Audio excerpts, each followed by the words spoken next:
നമസ്കാരം മക്കളെ, നമുക്ക് പഠിക്കാം. കഴിഞ്ഞ ക്ലാസ്സിൽ നമ്മൾ എഴുതിയ ഡിക്റ്റേഷനിലെ വാചകങ്ങൾ നമുക്കൊന്ന് റീചെക്ക് ചെയ്ത് നോക്കാം. നമുക്ക് നമ്മളെ തന്നെ ഒന്ന് വിലയിരുത്താം. ആദ്യത്തെ വാചകം പുള്ളികളുള്ള പുലിയാണ്. പുള്ളികളുള്ള പുലിയാണ്.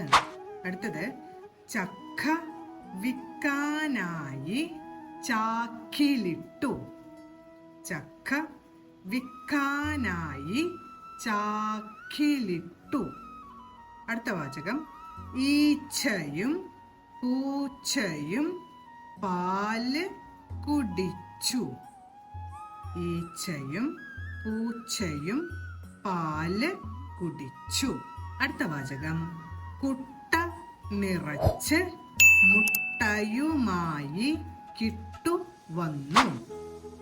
കുട്ട നിറച്ച് മുട്ടയുമായി കിട്ടു വന്നു.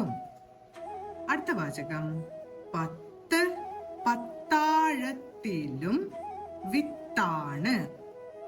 10 പത്താഴത്തിലും വിത്താണ്. അടുത്തത് പപ്പയും അപ്പുവും കാപ്പി കുടിച്ചു. പപ്പയും അപ്പുവും കാപ്പി കുടിച്ചു. അടുത്ത വാചകം ഉണ്ണിയും കണ്ണനും മണ്ണ് വാരി. ഉണ്ണിയും കണ്ണനും മണ്ണ് വാരി. അടുത്തത് ഇന്ന് ആരാണ് മരുന്ന് തന്നത്. ഇന്ന് ആരാണ് മരുന്ന് തന്നത്.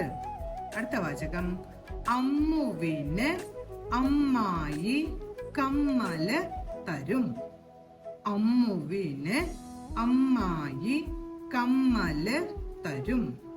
അവസാനത്തെ വാചകം ഊണിന് മീനാണ് കറി വച്ചത്.